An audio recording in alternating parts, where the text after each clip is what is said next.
Good day, good night, good morning, good afternoon, and it is a bright sunny day here from my lovely studio where I'm recording. Are you laughing?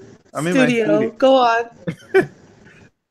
Well, no, I don't live in a studio apartment. I don't, but I mean like my recording studio. That's what I Oh, meant. yeah, yeah. Yeah. For our 116 podcast. I know y'all miss me, missed us rather, I should say. I know some of y'all hate the guy on the podcast, but I'm sorry. It's been such a long time because I feel like, Miami was over that first Saturday, and it's been like a month since we had a podcast. It hasn't been a So month, has it? I don't know, but I mean, when Federer lost in Miami, that was there. I was just like, tennis is over. I was like, Here you go. I mean, I only showed up for the Miami Sizzle because we're talking about men, and since I'm the homosexual of the podcast, I gotta do my best. So, How are you gonna forget about Venus like that? But then I guess Venus lost too, right? So I oops. mean, But she Venus lasted a little forgot. longer. Yeah, Venus Not forgot much. about herself. So if she ain't interested in winning, I shouldn't be interested in her losing. I'm just saying. Ain't that the truth? Uh, I'm oh my just saying. gosh. But before I go any Well, further, let me anyway, introduce my co-hostesses with the mostesses. We have Andrine from Solely Tennis Travel, who is actually traveling right now. So all that background noise you would hear, she's on a train, I think it is, but not one Yeah, of I'm on those. a train. And I'm on a that's train to DC, and since our train services in the United States is let's just say it's suspect. it's It's slow. really It's slow as loud. fuck. Let's just say that. I mean, like, I'm just gonna say it. I mean, this is not one of the TGVs and Paris, or like in the Eurostar. It's just, I mean, literally, the train from New York to DC is the same as the bus from New York to DC. It is, except twice as expensive. I'm not sure what the Exactly. heck I. I think it's just comfort. It's just It comfort. is just comfort. I'm just paying for Yeah. comfort, and also I a know little the bit never more rode person on a I travel centralized. train. with. You've never been on an Amtrak train? No, why would I? You know what? You're not missing much. I'll tell you that. You're not missing much. And wait until apparently, whatever. this. Wait until whatever new system we're gonna bring in, if we ever do, and then you can Oh, ride we're that train. not. We're not. Okay. We're not. I think they have talked about it. I mean, our last chance was probably on Obama, and he was just like, it was too expensive. And we've made that decision hundreds of years ago because thanks to Henry Ford, it's just like fuck public transport. We all gonna get cars, and now we're all dying under smog. But that's what you get. But anyway, we have Andrine from Sony Tennis Travel, and we have Janina from Foreign, Ohio. How are you doing, lady? Oh, great. You don't sound chipper. You sound like you're busy doing something. What are you doing? I told you I'm painting my nails. Mm, look out, world. Janina's on the prowl. Ain't much happening right now in tennis because it's clay, so she don't give two fuck about what's happening. Well, tell So, her. Listen, don't let her get away with. Tell her what kind of color you're painting with, Janina. Tell them yeah. the color. I said it's a very whorish pink. And what did I tell you? We're not going to talk about that. All right. Okay, and of course we have the homosexual of the podcast with you today. So, ladies, we're gonna try to make this quick and dirty, just like Rafa's tennis matches on clay, right? Well, Yes. dirty, but We're gonna be Straight brutal. We're just Straight gonna sets, be boo. Straight straight sets. set, okay? So I know some of you all might be missing us, and but I'm sorry, it's clay. It's not gonna be a long session. Like, what we gonna look? If it were Novak versus Divadal, then we can have a long podcast because that match would still be going on until right now. But it's K and Divadal, so it's what our special. You know what I mean? Like, God knows. So thank you. All I gotta say, ladies, is just like Federer, your vacations are the right time, boo. I don't blame you. Let them talk, boo. You stay home and play with your kids. So let us just give it the results. I'm sorry, because apparently tennis happened after Miami. Oh, I wasn't he's really. not even home. He's out doing foundation stuff. Keep up. I mean, so he says, Federer has a cyborg body double. Yeah, I know that. What are you talking about? That's how he's able to stay so fresh and young. I mean, come on now. I mean, like, we live in a world where all kind of theories and conspiracy ideas out. He's got Relevant. a body double, a stunt double. Oh, I'm putting it out there. Federer has a cyborg body double. Okay, it's an android. Check it out. Okay, just Oh my god. he doesn't sweat. He doesn't get his socks dirty. So, but apparently, the body double gets the dirt, gets it all messed up in the oil and whatever. So he doesn't play clay. That's why it works better on grass. Okay. And hard court, excellent. So apparently tennis happened after Miami, and we have American clay court tournaments, which and let's see with the men. Because in Houston we had races versus less races. American player. Oh my god, that's what we do now. It's degrees of racism. Well, not that there is anyone you're racist, you're racist, but I guess I've never heard anything crazy from Stevie Johnson. But I don't pay him any because attention. you don't talk. You should read the crazy shit from Stevie Johnson. There are. It's important for them. I don't pay him any attention on Twitter. Anyway, Stevie Johnson decided to be Tennis Sangren. Because I don't know who the fuck let Tennis Sangren get up in a final of a 250. But that's what happens when no one shows up. Well, it's American Clay Court tournament. No one really shows up for that. What is that? I mean, we don't even know what that is. It's weird. Is it even red? It's not. Is it green or some shit? I don't know. God, who knows? It's in Texas. I imagine they're playing on oil fields or something. God knows. Oof.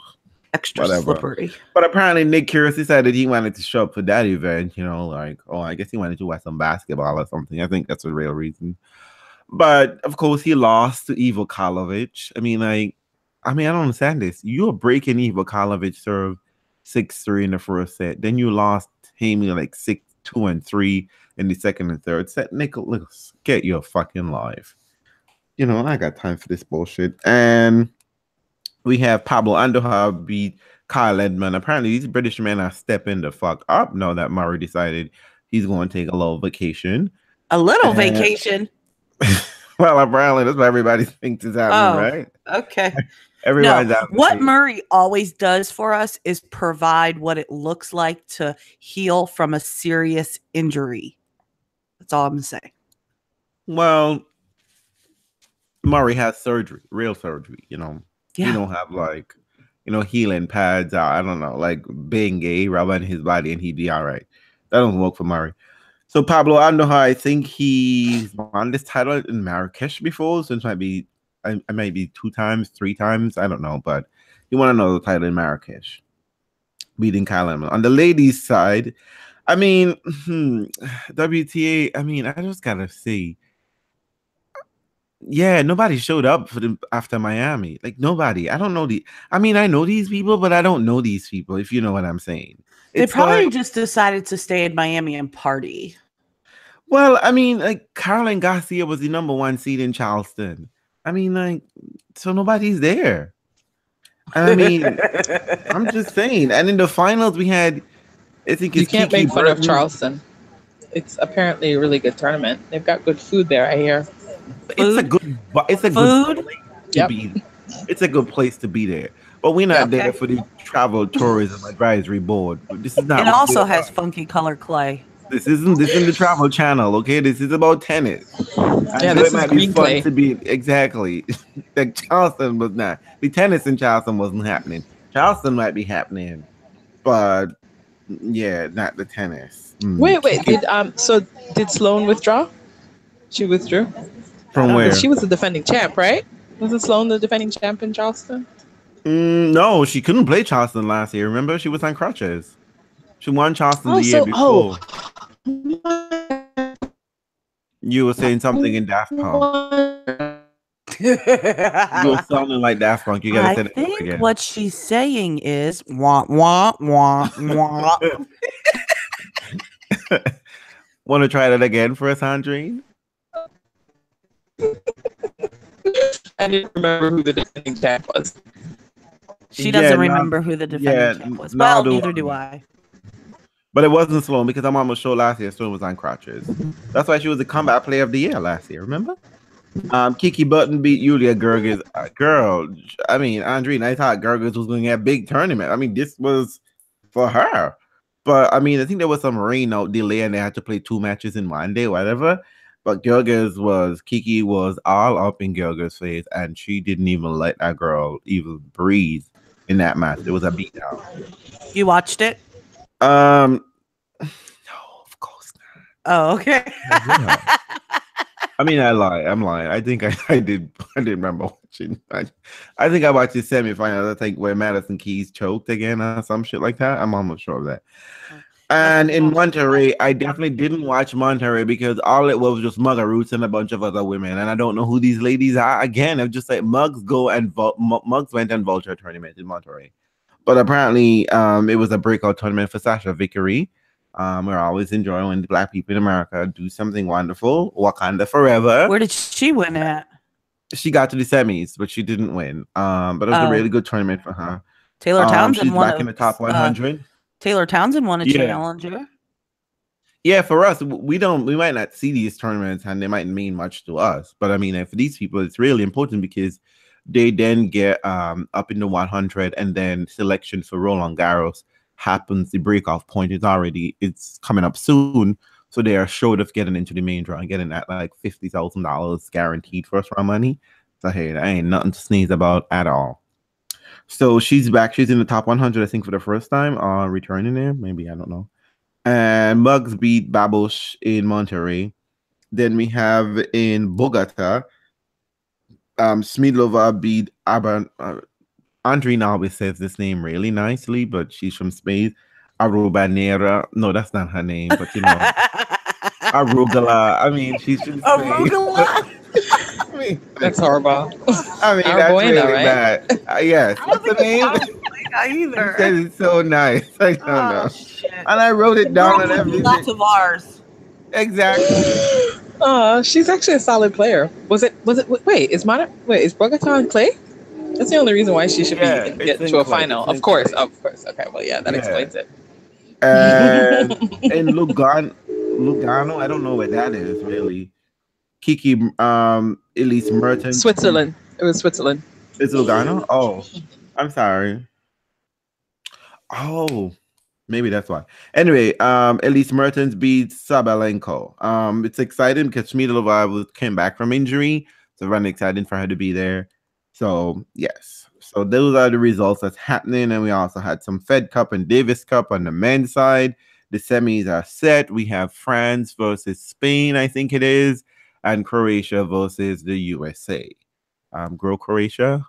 Just saying. You know what? I'm just saying. I'm all for the Croats right about now. And all for the Frenchies. Divadal came back. He said he was, just testing it out. And all of a sudden, Pablo had a thumb injury. I don't know if he stuck it up his ass or something. I don't know. But he couldn't play. And there was Divadal to the rescue. He showed up, and did he show up? Oh, he played Davis Cup? Girl, where have you been? I don't know. I mean, exactly. Honey, I think he was going after a record. There was some sort of weird record he was trying to aim for. Look, it ain't no weird record. People just make up on a fucking record out trends and like stats, things. But just stop it. Your fave won again. Let it go. Like let everything this is the 17th match he won when he was leading 5-1. Oh, greatest ever. I know there's a stat for. I mean, God. It's like they all go around and pull it out each other's asses. They're like, "You're next, bend over." Oh my god, mind you, these stats would be really important if Divadal showed up for Davis Cup every single time, but he didn't. He doesn't. You pick and choose it, so of course your record's going to be. Who cares?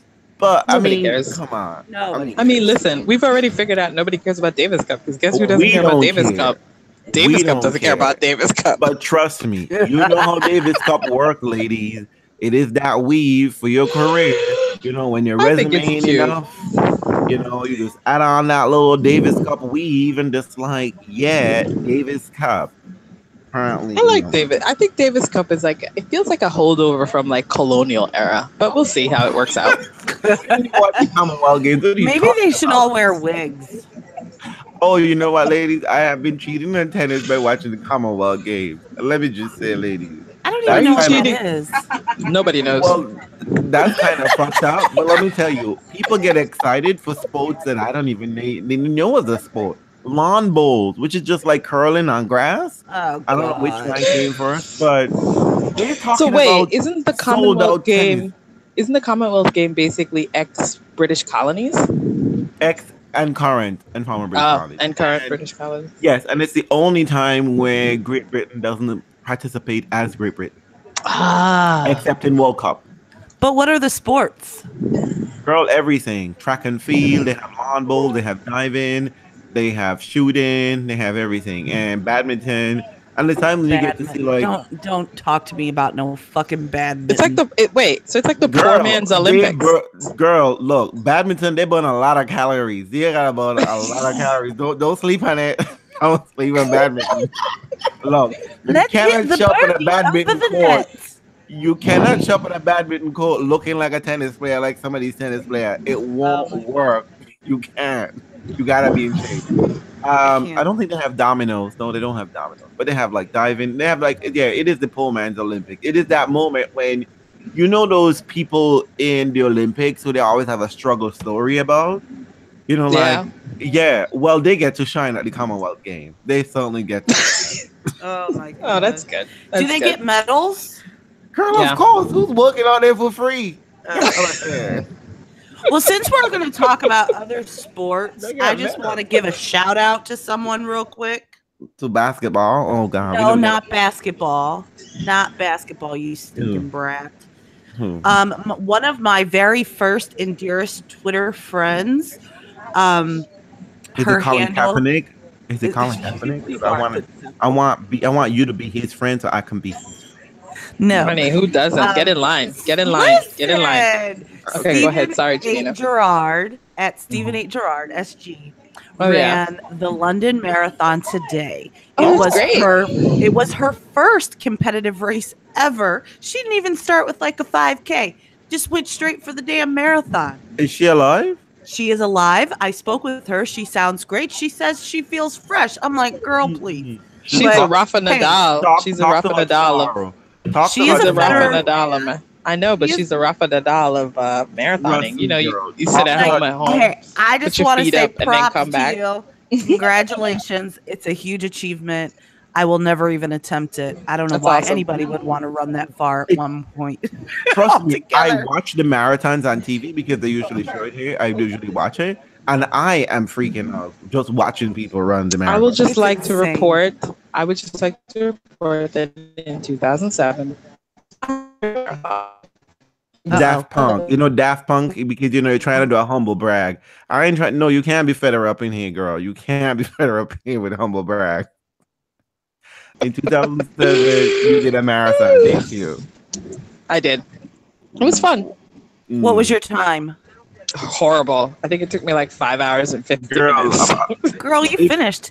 Listen, I think it might take me 8 hours. I'd be one of them people that are like, you're so far behind, you got to get in the car. 8 hours. We got to catch you up. I'm taking 3 days to complete the marathon. Get the fuck out of here. Who's going to run 26.2 miles in one day? Get out of here. It was a good experience. I did it for charity. It's pretty cool. Did you lose your mind like on mile 5? Like you're just like, No, I didn't do that because some people can. But I know. You know where you lose your mind? You lose your mind at the 20th. It's like your 20th mile. You're like a wrong number, right? Like it's supposed to be. I think in New Jersey, the way it was set up was like you turned a corner and you were sort of repeating the distance you just ran. So you turned a corner and you could just see in the distance. And I was like, oh my God. That's the worst. I kind of hit a wall and I slowed down. So I think that period, the last 6 miles was like the slowest, like in the teens, you're fine because you've hit a rhythm and you've hit a stride and you're doing it and you're going. But at 20, I was like, oh my God, because 20 was the longest I'd gone. In terms of the training, they had us go 20 and that was it. And so I knew I could do that. But it's that 6.2 miles that really just like, girl, no. Listen, if you've already run 20 miles, what the hell 6 more? That's what I say. But I'm not going to ever try it. Let's just put that out there. Meanwhile, I puke after every 5K I've ever done. 3.1 miles. I'd puke. I am a low-key gym rat. And let me tell you, just running 2 miles on a treadmill is torture. It is torture in my mind. It's just like, God, I just can't. No, but good for you people. But back to the tennis. Let's just say, Commonwealth game, lawn boat being a sport. Tennis, here's what you're competing with. In lawn bowls in Queensland, Australia, the tickets were sold out for months. Do you have that record at any event coming up? Just saying. Do better, tennis. But anyway, so now that we've dealt with the results of the Fed Cup, yes, Czech Republic will be playing in America. Apparently Coconut Vanderway decided she ain't gonna do shit this weekend for Fed Cup. And for rightly so, she decided, you know what, bitches, I brought y'all a finals and a cup last year. So I have no interest in doing any work this weekend. So she made Sloane did all the work. And Sloane, I was surprised because I thought she was going to lose it. And many times she looked like she was losing it, but they were playing France. So, you're playing France, you're always assured of a second life. You're always assured there will be many, many chances for them to choke and fuck it up. And this showed, Pauline Parmentier did fuck it up many times and let Sloane into that match. And Sloane did Upcountry proud and won her 2 reverse singles, and Madison Keys showed up and she held her own. I mean, Sloane just ripped Kiki Burton to pieces. And meanwhile, on the other side, Petra was not fucking around with these bitches. She was just like, Germany, I don't care if we're in your hometown. And mind you, if I'm not mistaken, I think the Fed Cup and Stuttgart qualifying were happening at the same place at the same time. But, so it must be really suck for these ladies to hear all this cheering in the background. It's not for them. I might really suck. Let's do ones that playing quality. That must really suck. Hey, maybe they fed off that energy. You never know. Maybe, just maybe. But I'm just saying it kind of suck, right? Oh my God, all these people are here for. Oh, not me. Oh. Oh. That sucks. All I gotta say is, don't fuck with Petra at Fed Cup. Don't win. She will beat you down, snatch your wig, stomp your face, cut your throat. I'm sure. And then give you a hug and a kiss at the end. Petra's going to sign up for Fed Cup at 50 and come out in a wheelchair if she has to. Win. And you know what I have to say? Petra looks really nice and clean at Fed Cup. The uniform for Czech Republic is really cute. But her regular kid just look a hot mess. I don't know why. Because everything hangs on her body so weird. But it hung really nicely today. And she was, oh my God, the way she treated Angie today in front of the home crowd. Ooh. Well, it's Kerber, whatever. She can't be trusted. Well, I expected better from Angie. Why? Because it's Petra. They're left-hand. They're both lefty. They're both won majors. So it's not like Kerber's been a shit show for about 2 years now. Well, Petra. Well, hopefully Andrea learned something because you get to face her all over again next week. Round 1. She was on same place, same time. Wasn't Angie on the way up? Didn't she have like a nice Australian Open? And we were talking about her turning the corner. That's what's his name said. She won Brisbane. That's it. She won Brisbane. And listen, Gregor won Brisbane. Oh no, didn't he? He didn't win Brisbane, did he? He did. He did. Okay. And he too lost out in the semis of the Australian Open that year. Maybe they were going on a date. God, we ain't playing. But what's her name? What's his name? What's the coach again? Wim Fissett. He was like, Angie, but apparently Angie did that bro move and just wasted all her water in the early rounds of the year, and she's looking all spent right about now. No, she'll come back for the latter parts of clay. I assume. I don't know. She's getting her clay legs. I mean, we're in Stuttgart. And Angie's not even seated. I'm just saying, girl. Yeah. I mean, I know they only see like the top 8, but girl, that's still ain't a cute look. Really? That's why I'm questioning your your comment about she should have done better. Yeah, no. But I mean, Gerges showed up. Gerges has been showing up all year.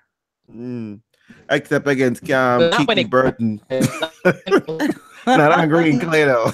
Well, she's had a better year so far this year than she has. She has. I'm telling you, whenever all podcasts pick people and we fave them, they get their life together. Maybe we should try to help some of these struggling ATP men. I mean, look, Gerges was wandering out in the wilderness until you picked her, Andreen. No, she's on the up. I mean, when was the last time you saw Gerges before you picked her? When were you seeing Gerges on your TV? I saw a picture. I know. I just saw a picture and was reminded of how lovely she was. And I was like, Gerges. The only reason you see Gerges is if you follow in Quinton Ace, because he's her biggest fan. That's why he's tweeting pictures about her and following her in all of these satellite tournaments. But honest to God, you were not turning on your TV and seeing Gerges on your screen doing anything. Can I tell you how much I appreciate those tennis fans that track? They're like you checking challengers, satellites. That's great. I think that was a backhanded compliment. I know. But you see, I have far less. I have far less you fucking scrub lover. I'm not checking on challenges. But whatever the case is, like, why would I? Why would I go for bargain value basement when I could go watch the real thing? I'm checking. That's how I feel. I mean, come on now. Look, we all know that. Oh, you know that the other men are not winning these tournaments. They're not gonna get much TV time. So you gotta go seek out the scrubs. You have to. They're pretty too. They're pretty. They're prettier. They're prettier than the guys on the regular part of the tour. They haven't been exposed to the sun so much, like Rafa. There's like cute finals in the challenges. I mean, you had two Frenchies, Quinton Alice, he's hot and sexy, versus my fave, Emery. I mean, that is a hot fucking final. That's a great looking final. The Emery, the guy I picked on my favorite number 6 last Miami Sizzle. Of course you don't, because you were picking ugly people. That's right. I picked my top 6 uglies. You're right. Exactly. So you are immune to beauty, beast. Get out of here. But I mean, like, who is concentrating on tennis when Emery and Quinton are playing each other? Like, get out of here. I got time for that. You're horrible. I mean, I'm putting it out there. Look, I know trust me, a lot of people you see checking out challenges, they're looking for booty. Don't buy the bullshit. They're really interested in it all day. Talking to you, Chad. See, I didn't put any name out there. I did. Just saying. But he ain't the only one. Trust me. I know the heart of I know a thought when I see a thought, and I'm telling you, my timeline is filled with thirsty thoughts. Just putting it out there. Just saying. Well, but anyway, the company we keep. That we both of us as a flock together. But so guess let's get to what? Guess what? It is officially clay season, so I am officially bored. And I've had, they're like, oh, you just don't like Rafa. You just don't like Rafa. No, motherfuckers, I don't like clay. I've never liked it, ever. Before Rafa was Rafa, or even a thing. I know that feels like a long, long time ago, or some of you didn't even know that life, but I'm a little bit older than you, and I've never fucking liked it. I hate it. I'm watching that first game that Key served today. Key, come on, tell me I'm saying it wrong. It was almost 10 minutes long, and I was like, oh my God, you gotta be fucking kidding me. Just hurry up, because you know he's not gonna win. Like, no matter what, he wasn't gonna win. And people got excited because he, broke Rafa at one point, but and when he held, but it was just that's pretty much what it was. People were excited because it was just like this was not going to be a breadstick and a bagel says. This was not. What did I say to you on Friday? Will Key get 3 games? Well, he did. Congratulations. I'm telling you. I mean, no. But you know what? We have to grade Key, and we have to grade. Now you got me saying Key. You have to grade K on a curve. Against Rafa on clay, which is magical and delicious. And 10 years from now, we'll all evaluate Rafa on clay. Wink, wink. But anyway, so, I mean, it's just good that Clay, I was surprised that Kay got himself to this final. This is sort of amazing. You know what? It's great that he got to the final. But you know what pissed me off? because I did watch the whole match. And in the beginning of the match, when he was hanging with Rafa, staying in the points, managed to even break him, he was hugging that baseline during the rallies as well as when he was returning serve. And then for some reason in that second set, he backed way up, and that's it. Girl, listen to me. Listen to me. But what he was doing was working on some level. Janina. No, it was just annoying. Janina, listen to me. What? It ain't about annoying. It's about you cannot sustain that level of play with Rafa. Grigor, you can't sustain where you stand? You cannot. That doesn't make any sense to me. You cannot, because trust me. Because he pushes you back. I mean, there is just no. There is no pushback on a serve. If you choose to stand on that line to return serve, he's not pushing you back. You mean that's your choice. Take it early? When he was returning serve in that first set, he was literally on the baseline. In the second set, to return serve, he's standing 3-4 feet behind. And I don't know why he made that move. He won 3 games. It didn't really work out for him. So he was trying something new. When he got broken immediately and couldn't do shit, he should have went back to what semi worked. What? So he won 1 less game. I mean, I don't know. But he was playing. He was playing better, and he was in them rallies better. But the result wasn't changing. And this is why I think he realizes, like, this is a losing effort. Well, he was icing that wrist as soon as he was done. So let's see. I mean, I was really, I was just hoping. Do you think he withdraws from Barcelona? Do you think he has to? Because when does he play 2 tournaments in a row? He's fragile. Well, I mean, he is. But he does, but maybe if he was icing that wrist, I wouldn't risk it. I wouldn't risk back to back. I feel like he got to a final. You already got to the final.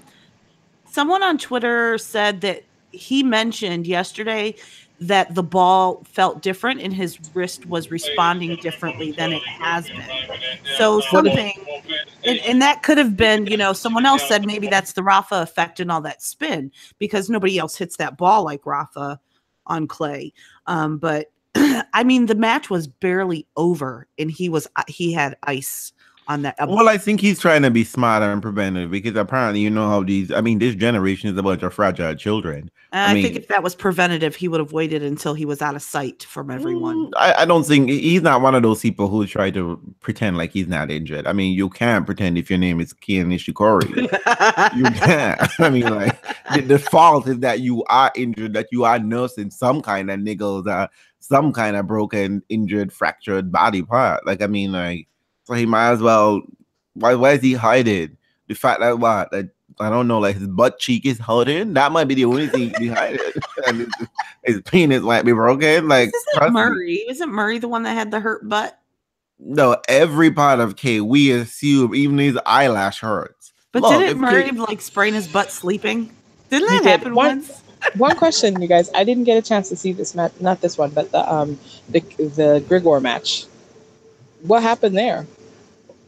Again, it's one of those things where I think Grigor was really trying, but the thing about trying against Rafa, it's a daunting task, because you never feel like you're getting any advantage. Like, he's in every point, so you don't get us out of a rhythm.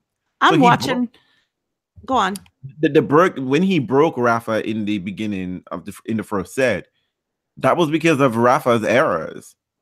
This wasn't like he was doing something magical. Yeah. I mean, like, you can't move Rafa around the court, because the only you can. You can move him around the court. The thing is, he's just so fucking fast. I mean, let me just put this out there to you people. I believe, if I'm not mistaken, the only person who's beaten Rafa consistently and multiple times on clay is Novak Djokovic. Is the only person. There is no one else. He's had some losses, that might be true, but no one else has come back again and been able to do it. Fabio Fognini beat him twice in 2015. Someone pointed out. Right, but that was on hard coating, whatever the case is. No, clay. No, it was actually clay. It was clay. In South America, but then that was when Rafa was supposedly lost and couldn't find himself, and he got mad because he had I don't care. We gotta give people props. I mean, props are so due. Right? I mean, Fabio. But you know what's interesting? But I think the only person that beats Rafa is Rafa's body. You know how Rafa's body breaks down and then he goes away and reanimates and comes back and is stronger and faster than ever. I think that's really just what I mean. Maybe was Rafa? I guess at the height of his powers, it was Djokovic, right? It was Djokovic. Djokovic's speed. And Djokovic only beat him once at French Open. I know, and look at what it did to Djokovic. I mean, it was consistent. It was actually. Let's think about that. Think about the fact that realistically, it was whatever Djokovic needed to do so that he could beat Rafa is what caused him to destroy his body.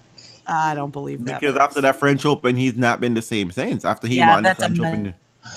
No, I mean, think about it. I think in order for you to stay consistent and play Rafa consistently on clay for a long time, it costs you. It takes its toll on your body. I mean, it takes its toll even on Rafa's body. Grigor was spent in the second set. I'm sure he was. He was dude, he was looking over him going, what are you doing? How are you doing? Can I get that magic bullet? What are you doing? So you can keep running around like a bunny.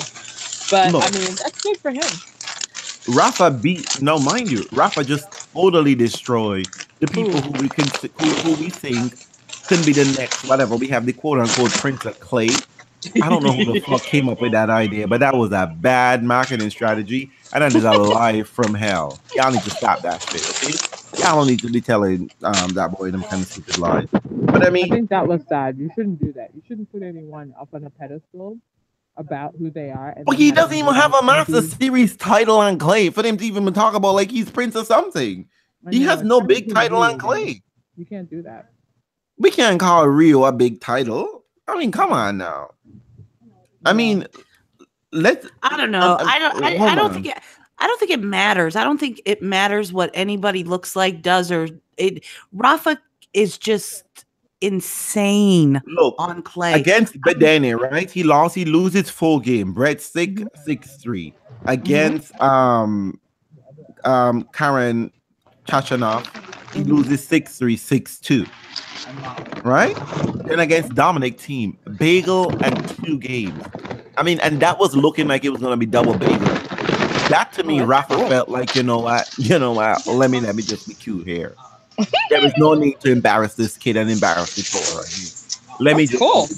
I mean, that's charity right here. I can't wait for to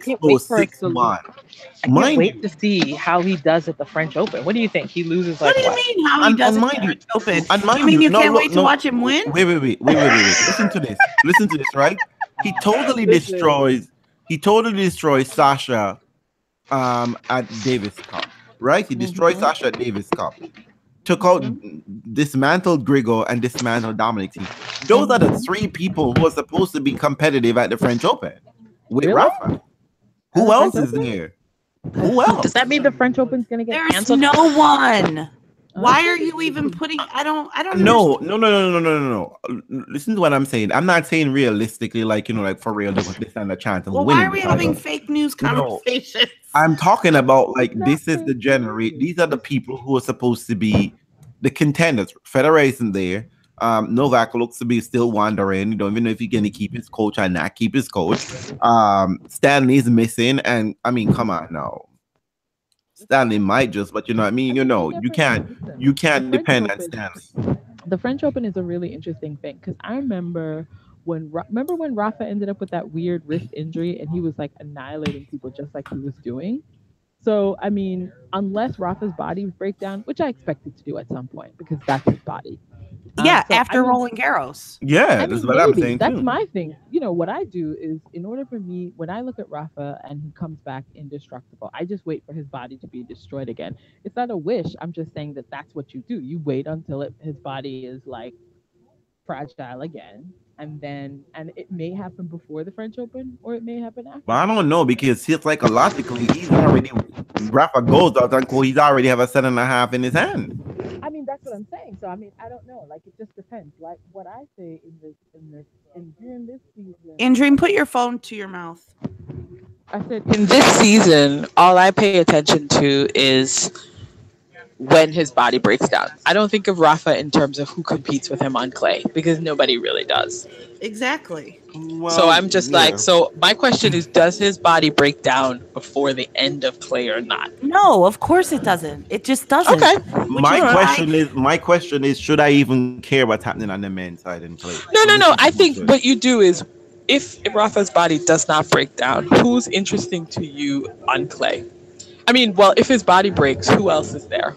That's really the question. Well, these three people. Gregor, which are who? Gregor and Dominic. Team. I don't know though. You think Gregor? I'm thinking like, who else would I slide in there? No. Maybe somebody else. Go far? Maybe. But if Rafa's, let me tell you how this is going to work.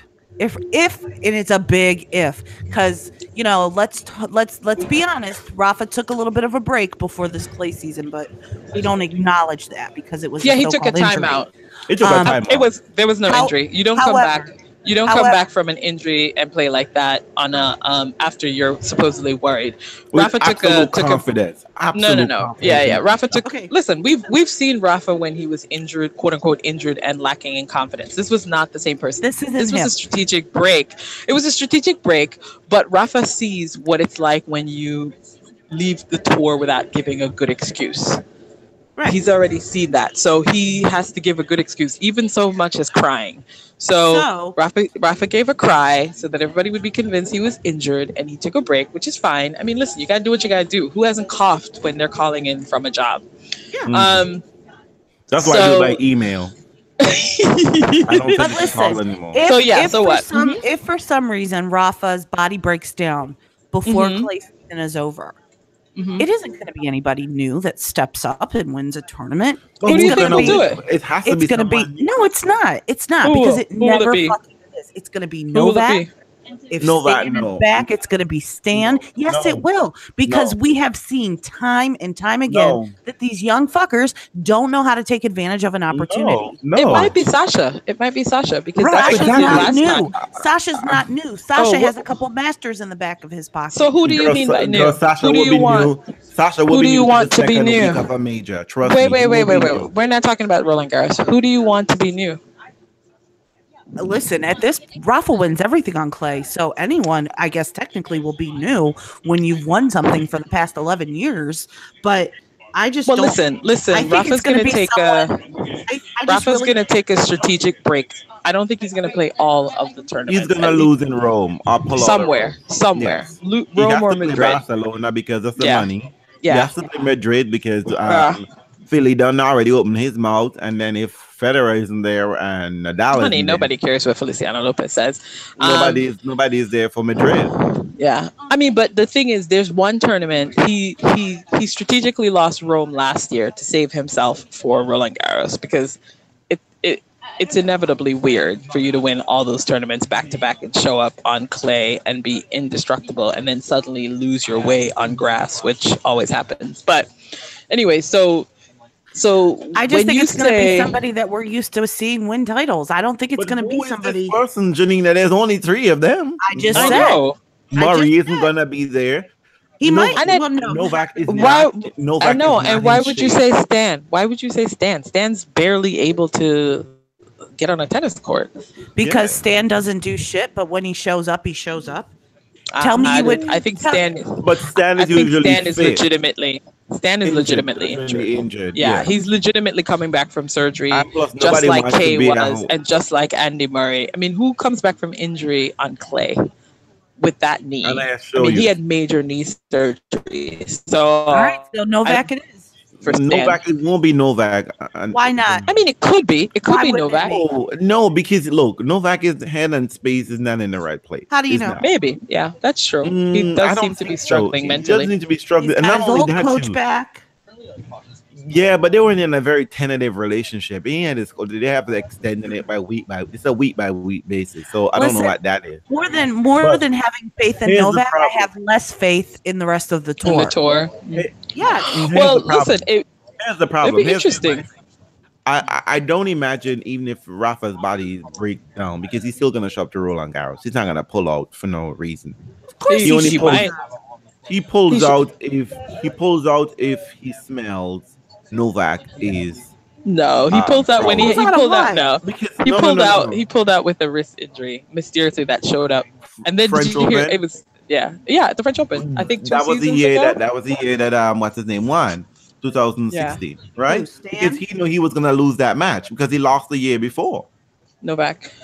Yeah, he lost in straight set to Novak. Listen, I don't know what. Listen, but let me just put this up. Let me just say this.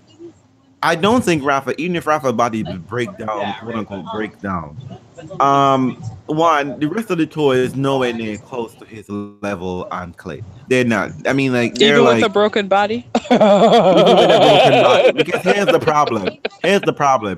You don't have to just win 2 sets against Nadal on clay in French Open. You have to win 3. And Nadal is barely dropping games. I mean, what's his name? Rafa won more points than the Dominic team barely won points. I mean, but you're counting on Dominic team. This is what's so sad about the clay season. Is the people that you count on to be competitive. You know what I mean? Here's the thing with Dominic's team.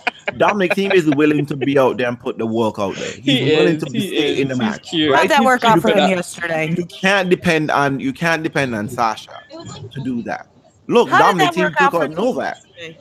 Dominic took out Novak. Dominic is good for one big solid win. Exactly.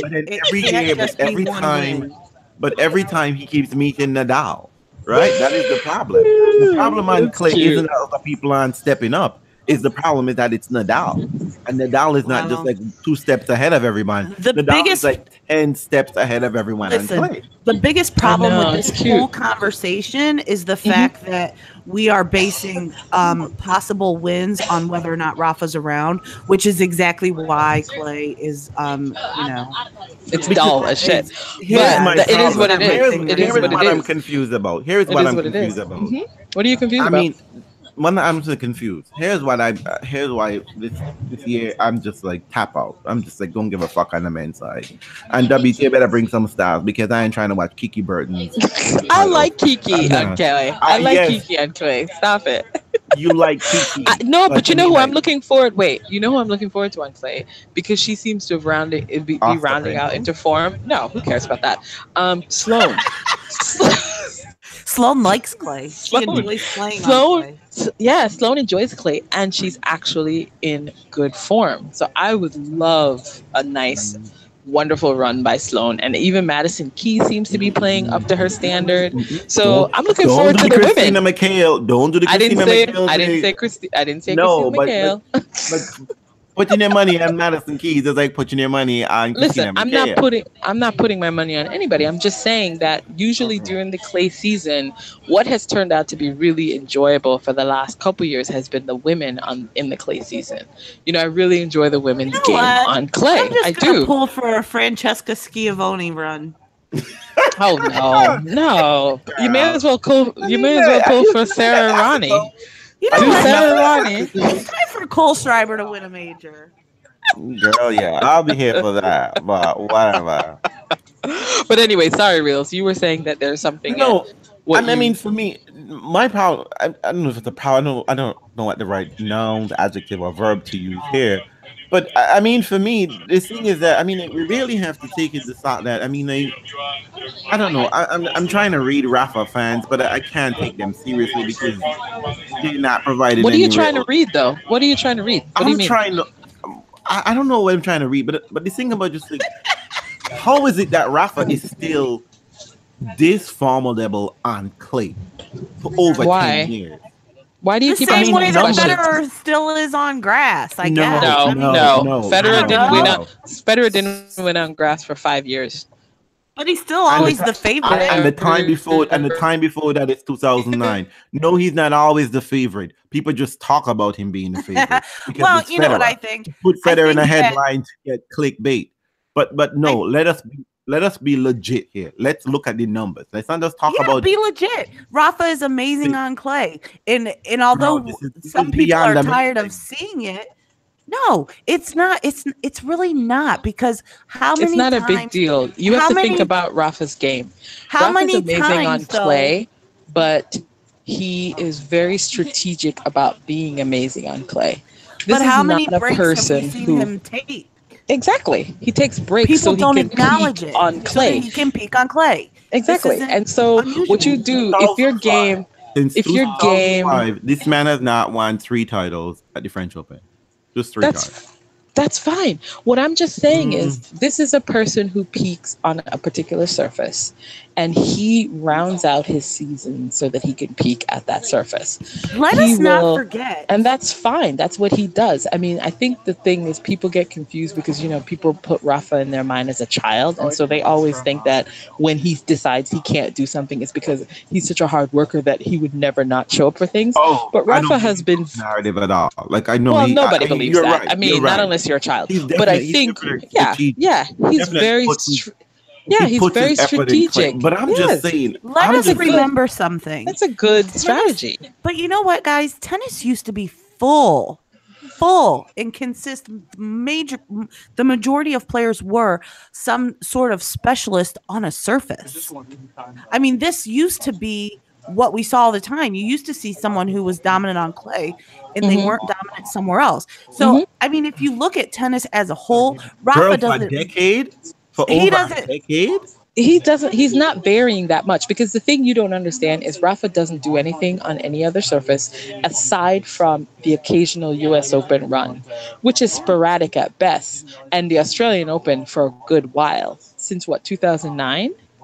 Or it's 2009, I think. So the thing you have to understand is because he's consistently winning one surface every year, people forget that he's not showing. He's usually losing second or third round on grass, and then sometimes he pulls out at the U.S. Open, and he's just a memory. And everybody, so the thing you have to understand is Rafa is peaking on his favorite surface, and it continues to be a surface that challenges other players. Yep. So even if he's not at his very best, he's still charging out, and that's one of the reasons why people are so upset with Federer in terms of withdrawing, because they know that even at his subpar best, Federer is getting to the second week, and most likely he's going to be in a final, right? And they know that's what they want. You have to recognize the fact that Rafa is better than everyone on clay, and the other surfaces are really equalized surfaces. And even Federer, with Federer on grass, he's that much better than everyone. Even when Federer was having his back injury, he got himself to a semifinal. Yep. These two people are specialists on their surface. However, Rafa is uniquely a specialist on his surface because he strategically takes breaks to peak on that surface mostly. I think we need to stop talking about a grass court season because it's not a grass court. There's no season. And it's fine. Listen, there's never been a grass court season and it's fine. There's no reason for that. But I think one of the reasons why it's confusing. That's not. Yeah, but I think one of the reasons why it confuses people about Rafa's dominance is that they forget that there is a full clay season. Mm-hmm. Do you know what I mean? There's clay matches throughout the year before the clay court season even starts. Yeah. I mean, what would Andy Murray's career look like, or Novak Djokovic's, or Roger Federer's look like if there was a grass court season comparable to clay? How many more titles would they have? Would they all have? They'd be a crazy number, and you'd actually have the full measure of what it would be like to have this person that people keep talking about as this phenom, when you basically have 2 or 3 months that's dedicated to his best surface. Right. Where there's no one else that is his equal. And if you put him on other surfaces, that's why he ignored the hard court season. And that's fine. I think ignore the hard court season because he had a lot of points to defend. He had a lot of points to defend this season. And he knew that if he played everyone, every tournament, he would be able to recoup whatever he lost during the hard, right? Which is exactly where he is, So, I mean, I think it's smart. It's smart. It's very smart execution. And it's also because But first, I don't understand why the tennis community doesn't acknowledge that that's what he's doing. That's the issue I have with it. I don't listen because he doesn't say what he's because he doesn't say it. Yeah. Because he doesn't say it. He's not honest and upfront with it, and so people. It's like when you write a doctor's note, and people they know that he's doing it, but you have to play the game. You have to submit a doctor's note and say that you're injured, and then show up 2 weeks later playing phenomenally. Is he not far enough into his career that he can be like Federer and say, I ain't coming? When has Rafa ever taken personal responsibility for himself in that way? But I'm asking a genuine question. He isn't at a point in his career that he's going to be penalized for not. Listen, everyone has a narrative. Everyone has a narrative, and it's really difficult for people to get over I'm always injured. Or his is I'm a child, or is I'm like, I'm a victim of circumstance, I'm a victim of my body, I'm a victim of all those kinds of things. And so I don't think you're ever going to have Rafa sit around and he'll just complain, but he'll never say, I'm not showing up for these tournaments because whatever the reasons. He will never proactively do that. He will simply withdraw with an injury excuse, which is why I think then people are shocked when he turns up and they're like, oh my God, he's playing phenomenally, but he was so injured. I don't think he's ever going to win. I mean, Rafa fans still are confused about whether Rafa is going to win a tournament. I don't understand and whether he's going to walk again. And you're like... because they are the ones putting out the videos, right? Oh my God, look at him in training session. And he looks the same fucking way. I know. Come on. I mean, I think it's a dance we all do, but I think we all understand that. I think it's just because you know what? I don't know if we all understand that because we live in a time where we have the negative. When we look at the negative press that we see. But look at the negative press people get for actually being forthright about why they're not showing up for a tournament or what's not happening. I mean, you have to cry or you have to put a doctor's note out there or else people savage you. Be in a bed, infamous. I mean, it's okay. I think it's all right. I mean, I think anybody who looks through the lines understand it though, right? And if you ask too many questions, you might get sued. So I think the best thing for you to do is just to say, hey, he was injured, and then be completely surprised when he shows up not showing signs of injury. I mean, I think that's where the suspension of disbelief to me is too much. It's like, you should lose a couple sets, honey. Lose a couple sets, wiggle around a little bit, worry about your body part a little bit. This man is fighting for every fucking point. I mean, I love it though. I think it's great. That's what I mean when I watch the match this week. It is. I think Carlos Moya told us though. Listen to me. When I tell you Grigor won 4 games, I love it. You know, Grigor was sitting here going, I trained with him. Every point felt like a game. I mean, Nadal was on everything. And I mean, like, Nadal stayed home. You didn't know whether you were gonna get any points. He stayed home, and Rafa he has a lot of work to do. Exactly, because Rafa is muscling in balls that were there from 2005, 2006, 2007. Cool. Rafa. I mean, like, kid was just what the fuck. I was watching. Listen, you got to do what you got to do. I was watching. I mean, y'all are making sense. Y'all are making some sense. And I guess for the interim, I guess at this point, we will let that be the official word.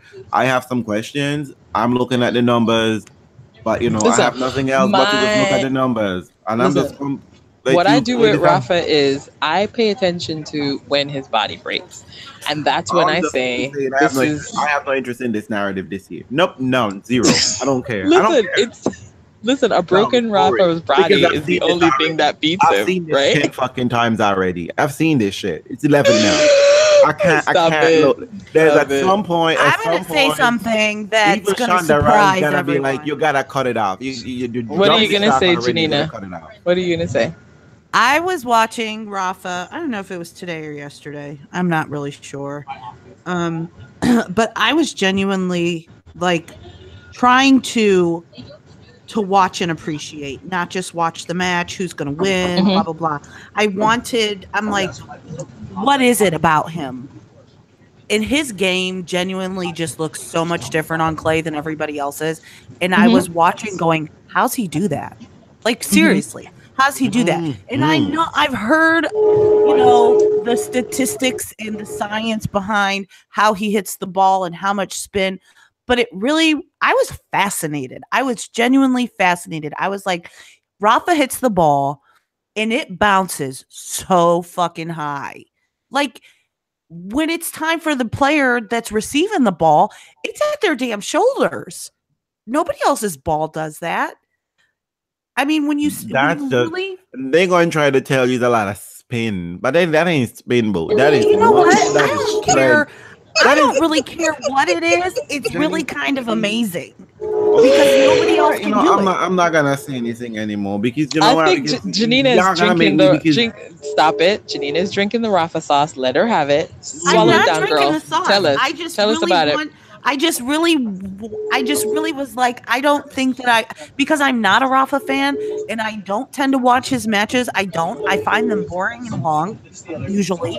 And but what are you going to do? Really paid attention. Here's the thing. Good girl here. I made myself be present in the moment and really watch his game. And I was like, this motherfucker can run for days, run down every ball, and make these shots that bounce in the most awkward ways, because that's exactly right.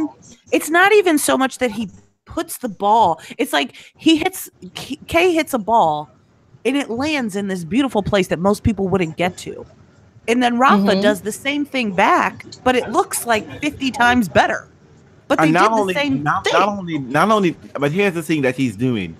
He's defying the natural trajectory of the point. So the players are often caught in the wrong place. Always. That's why they always look like they're scrambling.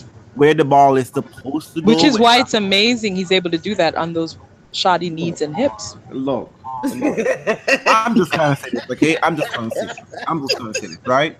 And, I mean, that's what's amazing about it. You gotta give props. You gotta give props.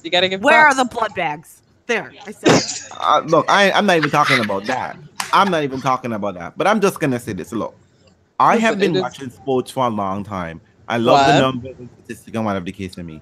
This is defying all regular natural species of thing. I hear your argument, Andrina and Janina. Right? He's peaking for one time. Okay, he's shooting his load at this one time, and that makes sense. But here's my problem with that. He peaks during the season. Wait. Anyone who has had to beat this man on clay, and they have been few and far between. And I mean, like in the past 10 years, right? Only one man has beat him consistently on clay, right? One man, right? Those broke his mind. I'm not even talking about broken his mind. These people who had to beat Rafa on clay, particular people who had to beat him at Roland Garros, they have had to put in strength upon strength, and they were never the same afterwards. They just never. I know. This is magic. So look, it is. It's magical. So let's move on. Let's move on. Please, I'm feeling angry. Saying, as you say, I'm gonna go back. I'm just gonna go back to something Andre said earlier. Okay, because I'm fighting for words, and I'm fighting for a lot of things right now. What can I say? In 10 years, we're gonna evaluate this, and we're gonna be like, and you know what? I'm gonna hear somebody tell me, well, we should have known, and I would have been like, get the fuck out of here. Leave it alone. Leave it alone. But anyway, this is magical, and let's move on. Let's move on. Yeah. I mean, I don't see any wands, and I don't see any finger magic, so I know it ain't magic. So let me just put this out here. Listen, it's not black girl magic. But it is Spanish boy magic. Let him. This is his season. This is Rafa's season. You guys have to give it to him.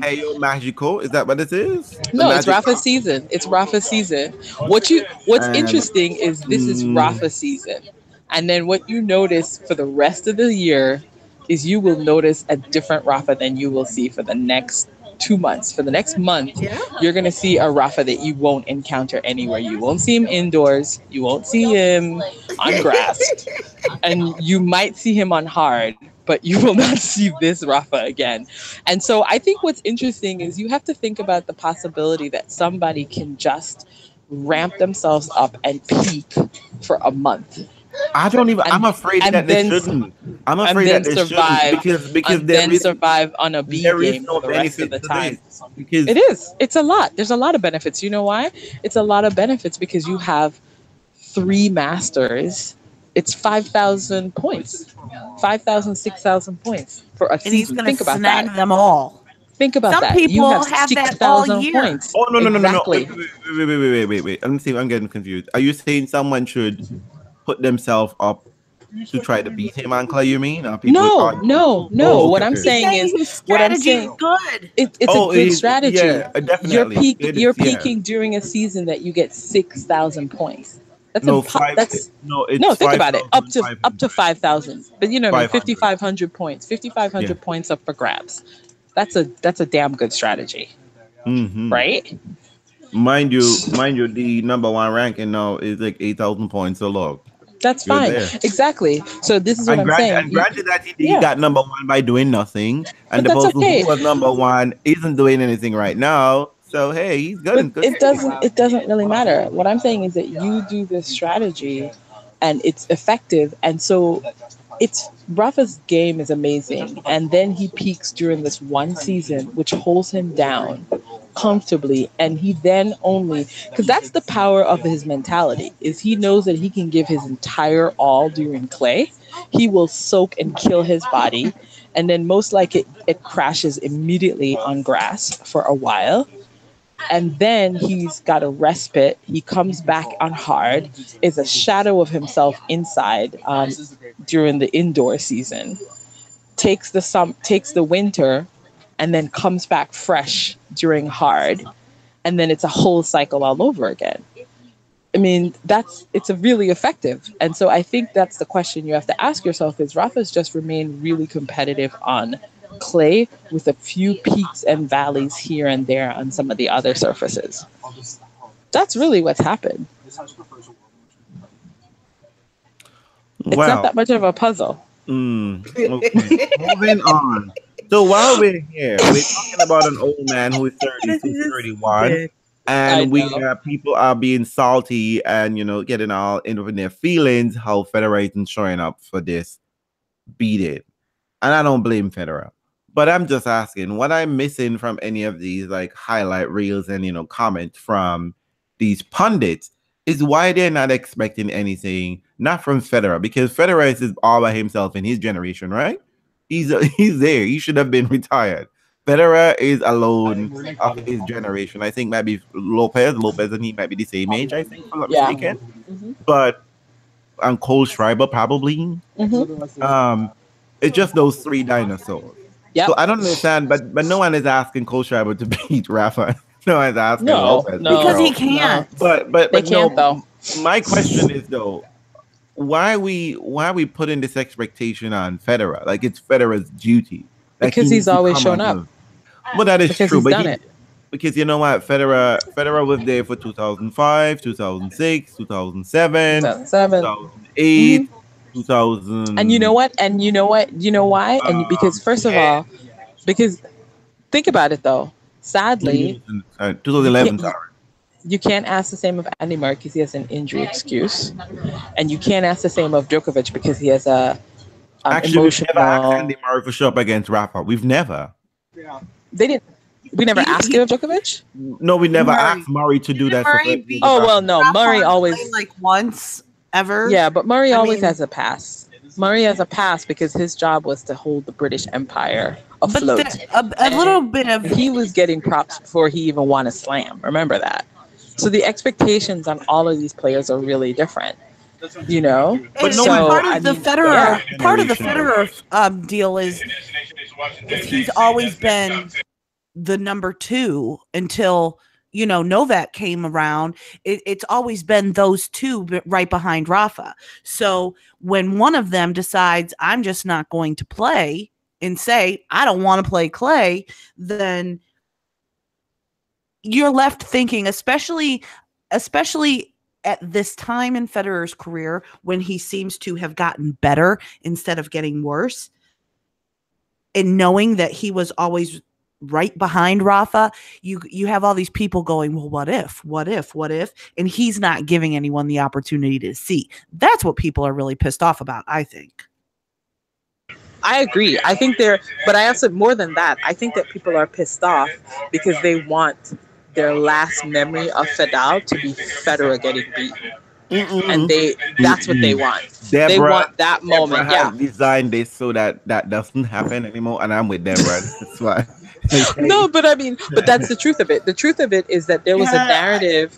There's a narrative that's important. It's like, fuck it. We've played this man 40-something times. There's enough clay coat dismantle, man. It doesn't even matter, though. It doesn't even matter because at the end of the day, it is what it is. And you know what? You have 3 chances to see them. You're not going to see them in play, but you have 3 chances. You see them. You could possibly see them on hard. You might see them on grass, although that's usually unlikely because Rafa will crash usually on grass. And then you might see them on hard, but Federer's also sometimes bodies break down too. So, and Delpo shows up there trying to be a stingy motherfucker and shady hater. Oh my God, was he in Monte Carlo? Of course, he took a break. Of course, took a break. Delpo ain't about doing real work out here, right? Leave it alone. His job is just to get in Federer's face, or to be a spoiler on a surface that listen. He's got to try to do it with his season. He's I do understand though. I think the frustration is because some people are born and bred on Fedal, and they want that narrative. What do you think? Do you think they'd be begging for Federer to show up if Djokovic was his former self? What do you think? No. The only way that happens is if Djokovic is fully his former self and dominating everyone everywhere, because in those instances Federer's been the only one that's been able to stop him. So that makes for something to look forward to. It's like, here's the thing. When Rafa plays clay, we assume he's going to win. Sure. Even when Novak was at his best and just dominating everyone, when it came to clay season, you never were quite sure if he was going to win. You were always sure, except at Roland Garros. Yeah, except there, because Rafa, Nole was just a dominant. He was getting at the 5. Sure, but there's always that lingering Rafa. There's always the Rafa factor. But when Novak is at his best and he comes against Federer, there's always that possibility that Novak loses because they play great tennis, they match up well, and they play amazing matches. And twice we have seen Federer be the one to stop a Novak steamroll of the tour. It's only ever been Federer. It's never been anybody else. So people look forward to that. But so I don't know why they expect Federer to show up for Roland Garros. So he's never stopped Rafa there. Well, that's what I'm saying. They don't. They don't. That's my point. But here's my point is they only would want him there if to possibly Novak stop is faltering. Novak. I'm sorry. Federer can't do everything. He can't. Well, no, we've already figured that out. He can't do everything, and he can't be everything. You can't get Federer to come and clean up and save your tour, and then drag him and disrespect him at the same time. Because the same motherfuckers who want Federer to come out be talking about why is Federer here again. This ain't right. And I saw. Listen, you just have to ask for the young ones to show up. The young ones have to show up. What I'm saying, no one's asking the younger one. And I saw a Rafa fan, a Divadal fan, saying, "Oh my God." I'm gonna call it. Don't give a shit. Bree, don't even listen to the podcast. Bree's just like, oh my God, another Czech Republic in the finals, Fed Cup finals. Oh my God, girl, you've watched Rafa in like 20 billion fucking Clickos finals and won them all. Like haven't said. But it doesn't matter. When it's your favorite, it never feels boring. I get all that. But my question is, my really larger question isn't about whether Rafa is winning, because I don't care at this year. I'm tapped out. I'm done. My question is that why aren't folks demanding more of the younger generation? Because they've proven themselves time and time again that they can't get it done. And also, the folks never demand more of the younger generation when it's against Rafa. They never do. Well, they need to, because these motherfuckers ain't stepping up for shit, whether against Rafa or against themselves. Because against Federer, we have a broken boys club. Raonic is sick again. Kyrgios, Kokinakas, and you know what? I don't like ugly. Tokenakas, you played yourself, motherfucker. You just barely got back on toe and trying to be fucking salty and stupid, trying to get in Fernando's face, faking your own father a present. I mean, how crazy are you to be? I think that's sad. But you know what? You know what? Because what this is showing you is that if these people have success, they become a bit assholey. So sometimes their success has to be kind of moderated by the tour. Yeah, I think they're all. I think they're going for the social media majors. They're going for that. I don't know about that, but I just think they get a bit cocky. I mean, let's be serious because I mean, look, I'm going to say this, and I'm not just talking about Nick and Kokonakis and whatever. I mean, are any of these people really ambitious? I'm gonna take Dominic Thiem out of that conversation. He's too ambitious. Like, because homeboy be showing up for backyard classic every tournament. Backyard classic. Yeah, he's too ambitious, and he's really trying with that weak ass forehand. But he's trying. He's really trying. But did you read the piece? Did you read that article about Dominic Thiem? If he's the next best thing, why does no one care? I thought that was the best piece. I need to. I don't know. Girl, I the stopped piece was reading just okay, anything because but it was hilarious. Prince of Clay. Prince of Clay, I ain't got time for that man. I ain't got time for that man.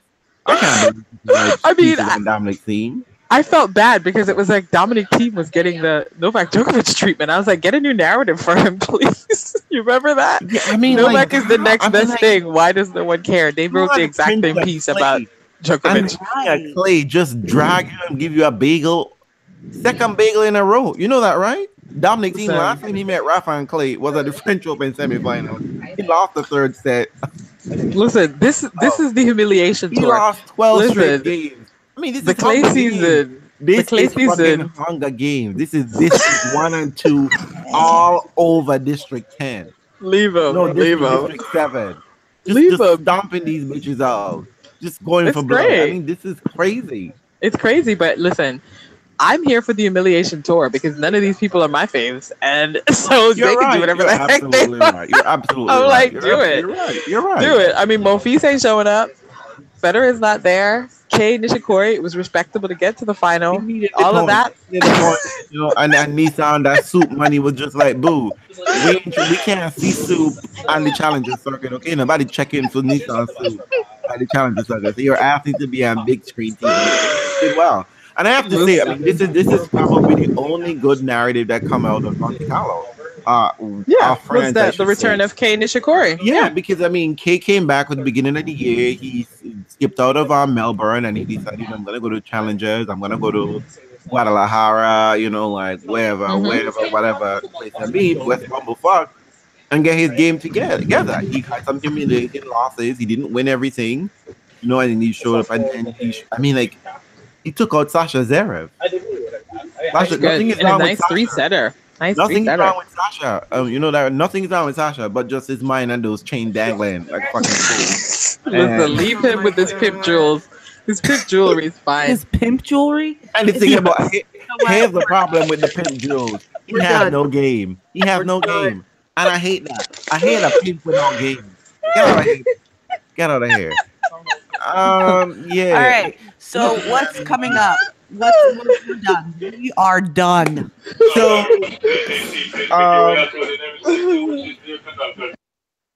I'm just so happy that I can still hear the regular announcer on Andrine Train because she's on Amtrak and probably might get an accident. Knock on wood. Oh my God! Thing to say Don't your say that. On a train. But you know what? Horrible today. You know what? I'm not hearing any emergency sounds, so I'm excited about that. Can I tell you though? This is a serious thing. We have literally, obviously, been talking for 2 hours because I'm at the end of the trip. I thought this was an hour, y'all. No, we kept it sexy. It's like an hour and a half. But anyway, what we have to look forward to. So on the men's side, we have Barcelona. They gotta say some Castilian. Catalonian SRT or something up in there, Barcelona. And Budapest on the men's side, Barcelona is 500 points, Budapest is 250. Then we have. When is Serena coming back? Girl, yeah, I need something. And then you're gonna be Maria because Maria ain't gonna stick around in any tournament these days. And on the women's side, we have Stuttgart and we have Istanbul, but I don't know much fucking points are there because WTA still hasn't fixed this fucking bullshit. So I think Stuttgart gets more points than Istanbul. So which I imagine Stuttgart probably like 950 points and Istanbul probably like 125, some crazy shit like that.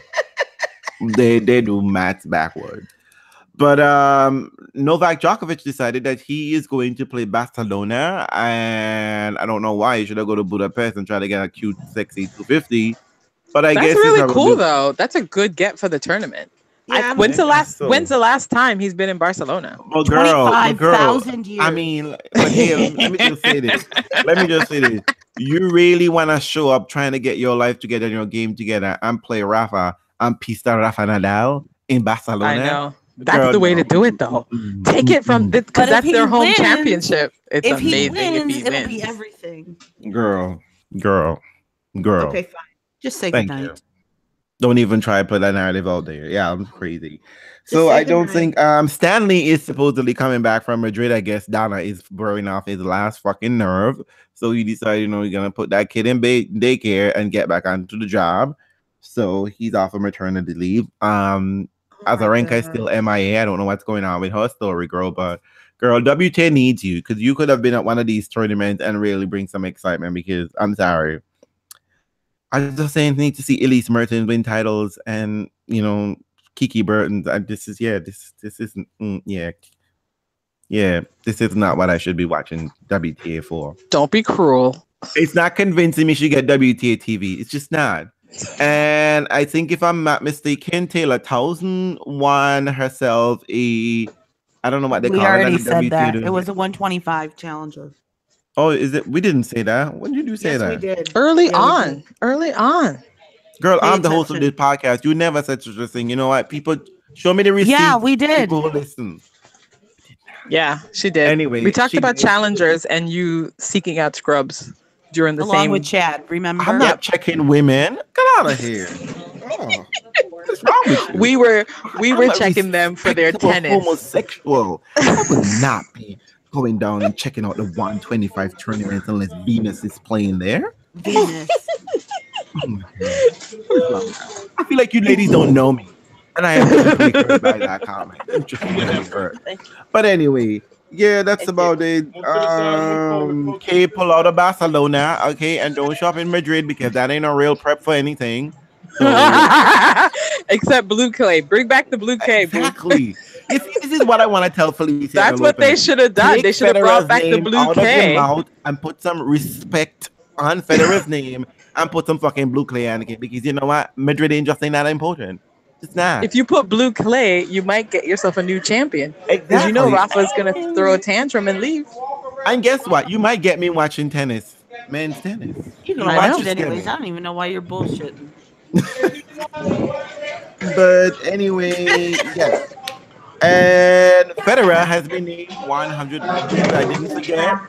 This is bad. 100 influential man in the world. But that cover though. He looks better than that people. Was horrible.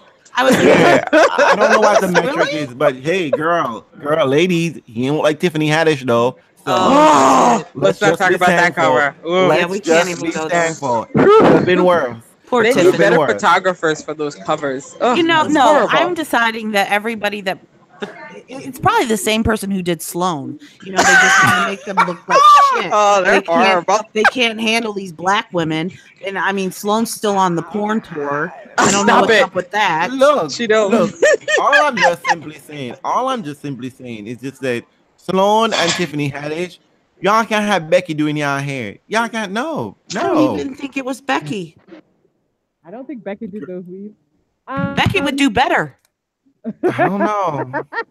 Anyway. I don't know, girl. Those no, ladies, no. Let's press onward. Yes, I didn't. Yeah, so we keep it nice and sexy at an hour and a half for you people. We were gonna keep it sexy at an hour, but you know what? Janina just had to talk and say all this kind of things.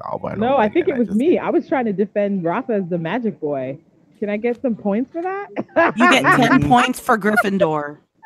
Yes, you do. No, Rafa doesn't belong in Gryffindor. Outstanding service to the podcast. Because I ain't doing that. Rafa's not Gryffindor, y'all. I don't know those houses. No, you're in Gryffindor. You're in Gryffindor. It's for you.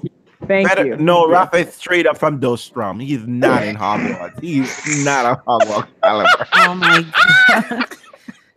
He's from Dostrom. Listen, love Rafa, love Clay. You got to do it. All right. Let's just keep on being punished. So, what tournament will be punishing us next week with Rafa? Barcelona. And then the ladies are in all sorts of other things. Great.